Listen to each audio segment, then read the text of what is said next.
In today's video, I'm going to teach you how to cancel your Go High Level free trial subscription. By the end of this walkthrough, you will know exactly where to click and what to look for so you can end your trial confidently and avoid unexpected charges. First, make sure you're logged into your Go High Level account in your web browser. Once you're logged in, you should land on your main dashboard where you typically see your pipelines, contacts, or other tools. This is your starting point.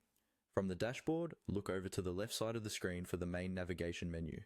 Towards the bottom of that left sidebar, you'll see an option labeled Settings. Go ahead and click on Settings. This is where Go High Level keeps all of your account level controls, including billing and subscription details. After you click Settings, you'll be taken to a new page with several tabs or sections. Look for the tab called Billing. It may be near the top or along the side, depending on your layout. Click on Billing to open your payment and subscription information.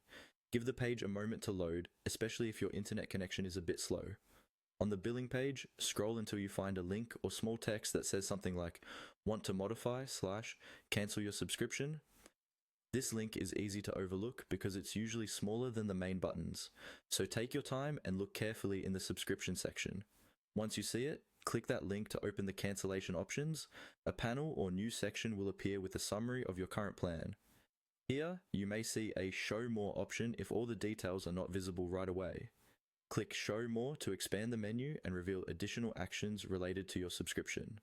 After expanding, look for the button labeled Cancel Plan. This is the actual control that starts the cancellation process. Click on Cancel Plan. At this stage, Go High Level may ask for confirmation, offer alternative plans, or remind you what features you will lose. This is normal and part of their process. Next, you'll see a Next button on the screen to move forward. Click Next to proceed with cancellation. From here, simply follow the on-screen prompts. You may be asked to select a reason for cancelling or to confirm one last time. Continue until you see a final confirmation message